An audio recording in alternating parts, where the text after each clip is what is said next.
আসসালামু আলাইকুম শিক্ষার্থীবৃন্দ, অভিনন্দন জানাচ্ছি বিএসসি ম্যাথমেটিক্যাল ফিজিক্সের গামা বিটা এর চতুর্থ লেকচারে। তোমাদের সাথে আছি আমি মোহাম্মদ মিরাজ খান, বিএসসি পদার্থবিজ্ঞান বিভাগ। আজকে আমরা আলোচনা করব গামা বিটা এর একটা গুরুত্বপূর্ণ প্রমাণ, যেটা হচ্ছে beta m n equals to beta n m. মানে যদি আমরা একটু চেঞ্জ করে লিখি, এক্সচেঞ্জ করে লিখি, আমাদের কিন্তু তারপর সমান হয় আর কি। যদি এম এর জায়গায় এন লিখি, এন এর জায়গায় এন লিখি, তাতেও কিন্তু আমাদের কিন্তু রেজাল্ট একই থাকে আর কি। বিটা এর ক্ষেত্রে beta m n equals to beta n m, খুবই ইম্পর্টেন্ট একটা প্রশ্ন, বারবার পরীক্ষায় আসে প্রমাণটাও।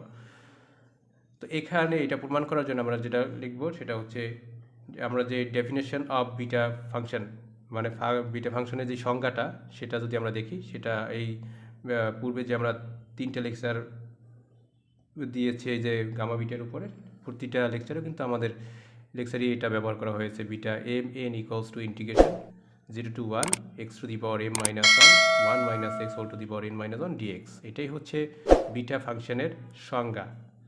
তাহলে বিটা ফাংশনের সংজ্ঞাটা একটু ভালো করে মুখস্থ রাখতে হবে। সেটা হচ্ছে, এটা টেকনিক্যালি যদি মুখস্থ রাখি তাহলে হচ্ছে beta m n equals to integration 0 to 1, এটা লিমিট হচ্ছে 0 1। আর এটা যেই চলক এক্স নিব, এক্সের পাওয়ার হচ্ছে এম মাইনাস 1। আবার এই চলকটি 1 থেকে বিয়োগ করব, 1 মাইনাস এক্স, এটার এবার দিব এন মাইনাস 1 ডিএক্স। এভাবে আমরা মনে রাখতে পারি। তো এখন এই জায়গাটা আমরা কি করতে পারি, এটাকে আমরা ধরে নিব যে এটা কিন্তু এখানে নাই, যে এটাকে এইভাবে কিন্তু ধরে নিতে হবে, কারণ প্রমাণের সুবিধার্থে আমাদের এইভাবে ধরে নিতে হবে। কীভাবে ধরবো, যে 1 minus x equals to 1 minus y equals to x বিবেচনা করবো আমরা।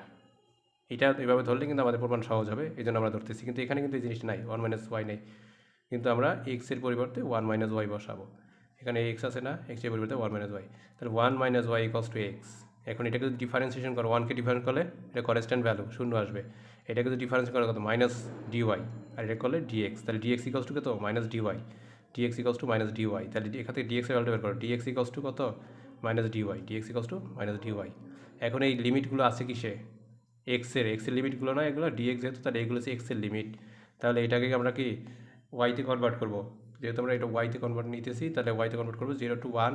তাহলে এটাকে যদি আমরা এখানে এই জায়গাটা যদি বসাই, এক্সের জায়গায় 0 বসাই, এক্সের জায়গায় 0 বসালে আমাদের ওয়াইয়ের ভ্যালু আসে কিন্তু 1। এখানে 0 বসাও, তাহলে ওয়াই ইকস টু এই 1টাই সেরে চলে আসে, তাহলে ওয়াই ইকস টু 1 আসে।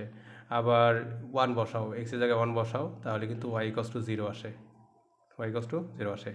তাহলে ওয়াইয়ের ক্ষেত্রে আমরা এই যে এক্সের ক্ষেত্রে লোয়ার লিমিট পাইছিলাম 0, আপার লিমিট 1, কিন্তু ওয়াইয়ের ক্ষেত্রে দেখো কিন্তু পুরো উল্টো হয়ে গেল, যে ওয়াইয়ের ক্ষেত্রে কিন্তু লোয়ার লিমিট হলো 1, আপার লিমিট হলো 0।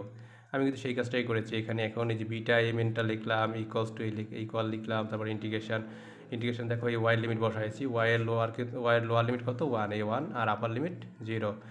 আর এই এক্সের জায়গায় কত বসাবো, 1 মাইনাস ওয়াই, এক্সের জায়গায় 1 minus y whole thing m minus 1 বসানো হয়েছে। আর এখানে এই 1টাই বসানো হয়েছে, এই মাইনাসটাই বসানো হয়েছে। এক্সের পরিবর্তে আমরা লিখলাম 1 মাইনাস ওয়াই, এই এক্সের পরিবর্তে 1 মাইনাস ওয়াই বসাইলাম, আর এই হোল থিং n মাইনাস 1 বসাইলাম। আর এই ডিএক্স ইকলস টু কত, মাইনাস ডিওয়াই, এই যে মাইনাস ডিওয়াই বসাইলাম। এবারে এখানে প্লাস 1 মাইনাস 1 কেটে যায়, প্লাস 1 মাইনাস 1 কেটে যাবে। এখানে দেখো এটা কিন্তু তোমরা অনেক চিন্তা করতে পারো যে এটা কেটে গেলে এখানে মাইনাস হয় না, এই জায়গাটা কিন্তু 1, আর এই মাইনাস কিন্তু প্লাস হয়ে যাবে, তাহলে এটা প্লাস হয় কিন্তু।